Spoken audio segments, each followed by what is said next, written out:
Muchas gracias, pues muchas gracias por estar en este lugar conmigo, con nosotros, en este foro tan importante, tan innovador. Y bueno, pues yo les quiero platicar de un área que por algún motivo es muy importante, no sé si ya está la presentación, por favor, que es un área en la que todo el mundo invierte y a nivel global tiene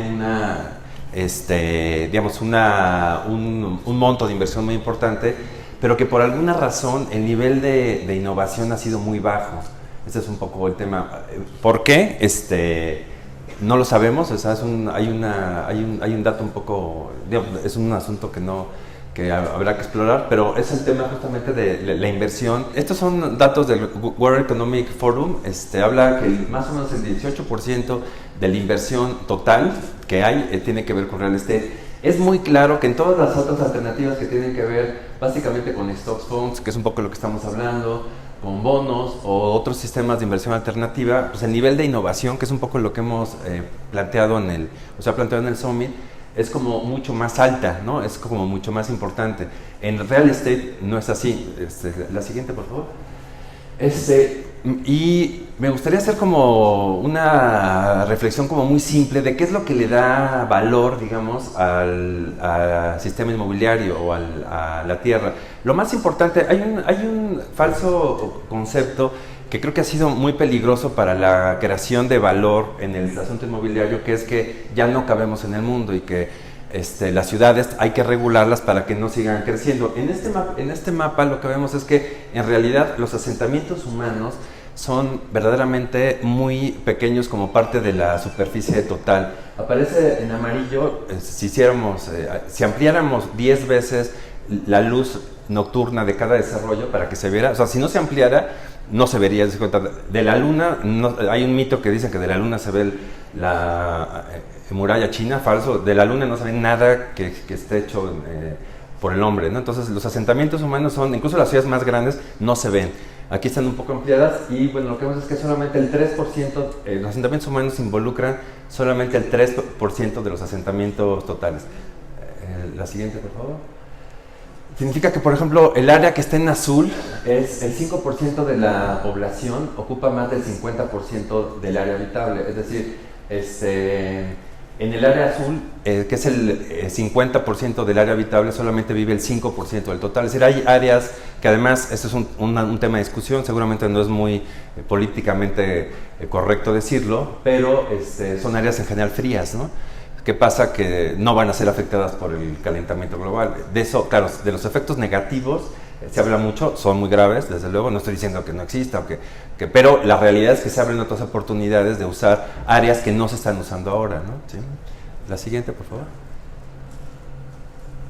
Y un efecto, digamos, muy importante que generalmente quienes hacen una planificación de las ciudades o de los asentamientos humanos, desde luego, nunca consideran, es que no solamente lo que ya comenté, que los asentamientos humanos en realidad netos son muy, muy bajos. A veces en algún momento de la historia se ve como cierta aglomeración en un punto, que desde luego significa que en otros puntos dejó de haberla. Cuando hay un proceso migratorio, pues lo que sucede es que la gente deja unos lugares y se va a otros.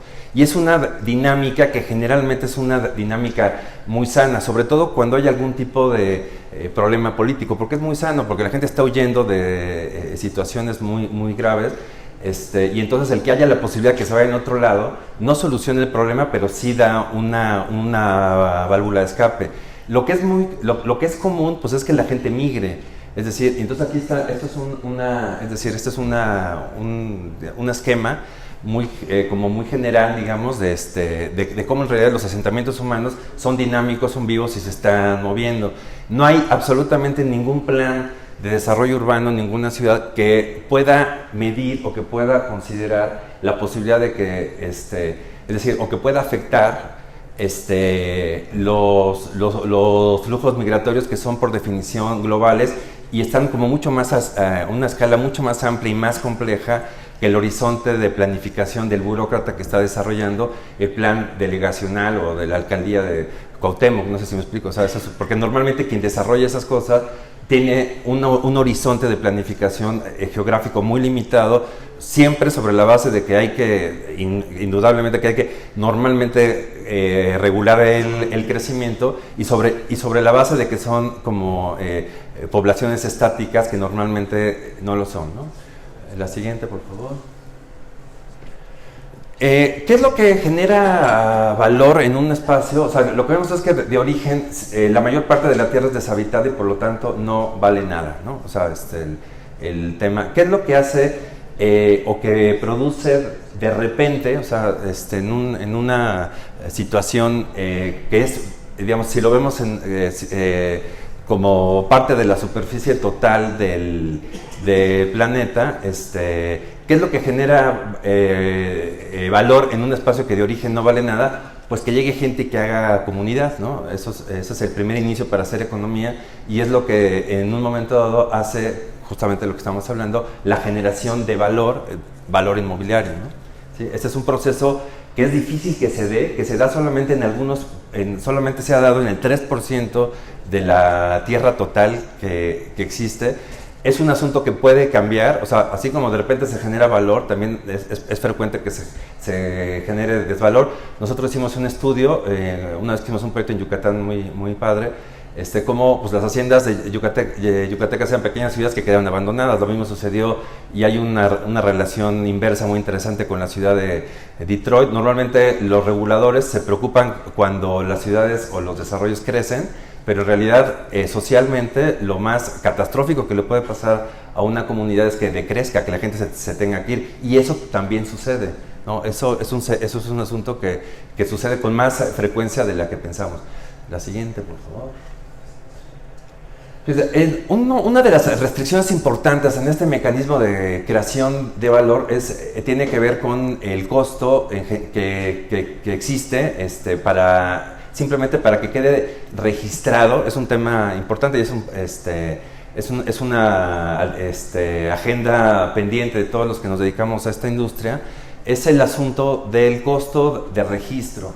Es decir, aquí lo que mide esta estadística que tiene como base el Banco Mundial, es la fuente, son los números de días que hacen falta para que una compraventa quede registrada.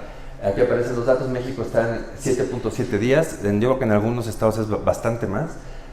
Y lo que podemos establecer es que casi hay una relación directa entre corrupción, entre sistemas democráticos avanzados y equidad y en general menos días, ¿no? Por ejemplo, los países donde quizás no es una relación 1 a 1, pero me parece que sí podemos establecer una correlación, es decir, en los lugares donde estos procesos son más simples, pues es una forma de darle derechos más específicos y más claros a todos los ciudadanos, ¿no? La siguiente, por favor. Aquí aparecen los días en que se tarda. Es muy claro como en Nueva Zelanda en un día queda registrado un inmueble. En México en promedio son 40 y por ejemplo en Afganistán, que es un lugar donde pues yo creo que poca gente quisiera migrar, tarda 250 días, ¿no?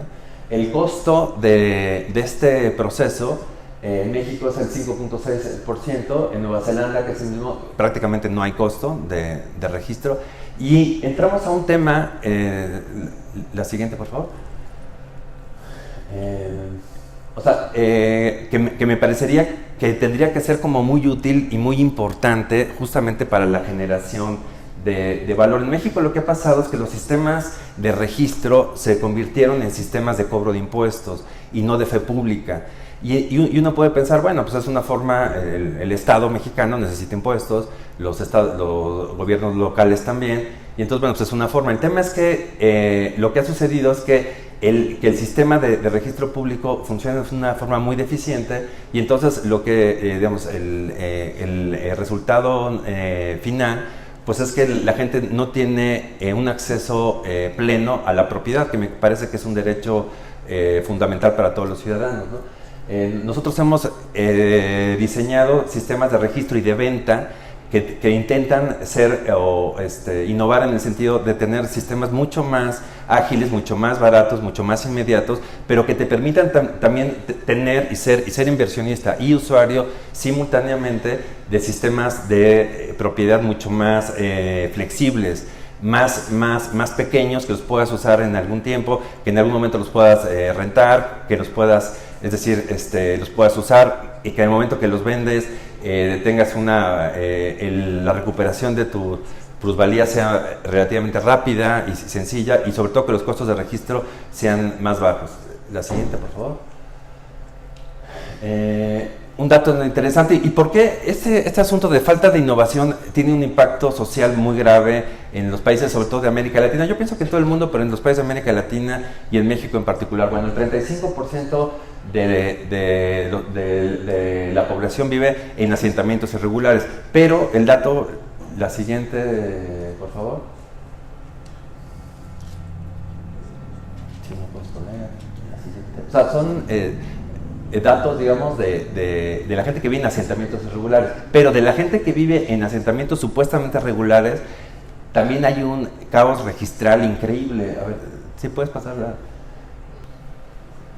Y es un dato muy interesante que salió a la luz a partir del terremoto de hace 2 años. De entrada, por alguna razón, dentro de las enormes ineficiencias del registro público de la propiedad, no hay datos reales. Es decir, en casi todos los países hay información abierta que uno puede descargar de cómo está el mercado inmobiliario, que la da básicamente los sistemas de registro.